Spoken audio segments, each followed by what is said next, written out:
tanggal 13 Ogos pada setiap tahun kita akan menyambut Hari Merdeka. Assalamualaikum warahmatullahi wabarakatuh. Kepada sahabat-sahabat semua, tokoh yang saya nak ceritakan ini adalah Pendita Zabar. Selalu dengar kan, Dewan Zabar, Sekolah Zabar, Perpustakaan Zabar, Buku Zabar, Kelas Zabar, macam-macam Zabar. Masuklah di Siti Malaya juga ada Kolej Zabar. Hebatnya beliau ni, hebat, sangat-sangat hebat. Hikayat beliau sangat-sangat agung. Oleh itu, pada hari ini hamba mengambil peluang untuk menceritakan dan menghuraikan karya hikayat Pendita Zabar.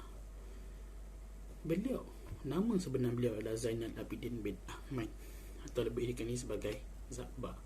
Beliau dilahirkan pada 16 November 1895. Belum tahun 1900 lagi, beliau telah dilahirkan di Kampung Kerdas, Batu Kikir, Negeri Sembilan.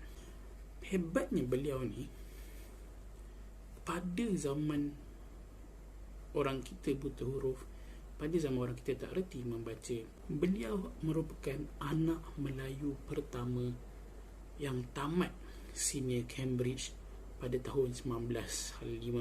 Mari kita pergi kepada sumbangan beliau dalam kemerdekaan Malaysia. Pada tanggal 1 hingga 3 Mac 1946, beliau telah menjadi ketua dan penaja Setiausaha Kongres Melayu pertama di Sultan Sulaiman Club, Kampung Baru.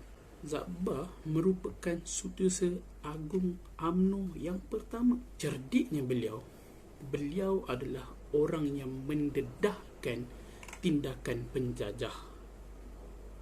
Beliau adalah tokoh gerakan di sebalik penentangan terhadap Malaya Union. Hari ini kita masih ada hak keistimewaan Bumi Putera. Kita masih ada kuasa majlis raja-raja, adalah kerana beliau. Ketika kongres pertama itu berlangsung, beliau berucap, dan ucapan beliau berbunyi sebegini: kuasa perlu diberikan lebih kepada orang Melayu.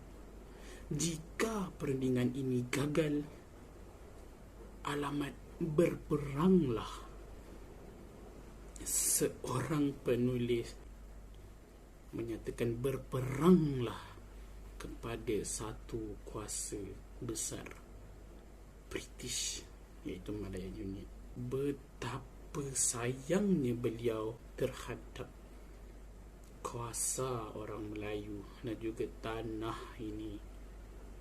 Mereka sanggup berperang demi perundingan, perlembagaan yang tidak boleh dipersoal. Jadi mengapa hari ini kita hendak memansuhkan perjuangan mati-matian mereka?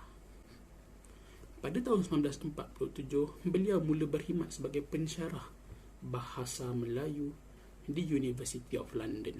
Dan pada tahun 1953, beliau dilantik sebagai pensyarah senior di Jabatan Pengajian Melayu Malay Study Department JBM di Universiti Malaya, Singapura. Bersama dengan Engku Aziz, beliau mengatur pembentukan Pertubuhan Bahasa Pelajar, dan 2 tahun kemudian pembentukan Persatuan Bahasa Melayu Universiti Malaya. Zabar menerima gelaran pendita secara rasmi dalam bentuk songkok pada tahun 1956.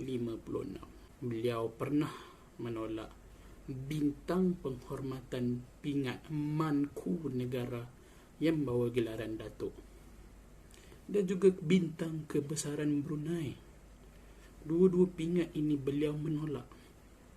Walau bagaimanapun, pada tahun 1962, beliau akhirnya bersetuju menerima anugerah pingat Manku Negara yang membawa gelaran Tan Sri. Secara ringkas, panggilan beliau sekarang adalah Allahyarham Pendita Tan Sri Dr. Zainal Abidin bin Ahmad. Itu sahaja cukup menceritakan kehebatan beliau, kerana jika kita lihat, beliau adalah tokoh atau individu pertama dan yang terakhir yang mempunyai panggilan Pendita Za'bah. Selamat menyambut kemerdekaan yang ke-64 kepada semua rakyat Malaysia. Hamba menutup cerita hamba hari ini dengan mengajak kalian semua untuk dekahkan Al-Fatihah kepada pejuang kemerdekaan Malaysia.